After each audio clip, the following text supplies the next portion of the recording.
ተከሳሾች ድርጊቱን የፈጸሙት ሊንከባከቧትና ሊጠብቋት የሚገባ የአንደኛ ተከሳሽ ልጅ እና የሁለተኛ ተከሳሽ የእንጀራ ልጅ በመሆኗ በቅርብ ዘመድ የተፈጸመ ወንጀል በመሆኑ በወንጀል ሕግ አንቀጽ 84 1 ሰ መሰረት እንዳለ የቅጣት ማክበጃ ምክንያት ተደርጎ እንዲያዝ።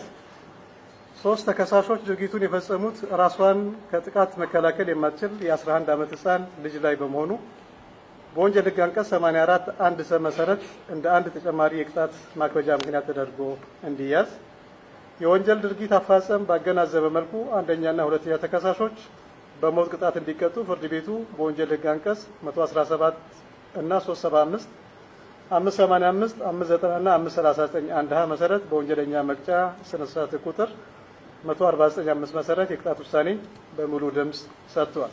አንደኛ ተከሳሽ ሀና በየነ ገብረ ሕይወት፣ ሁለተኛ ተከሳሽ ብሩክ አለሙ ተሰማ በሞት እንዲቀጡ ተወስኗል።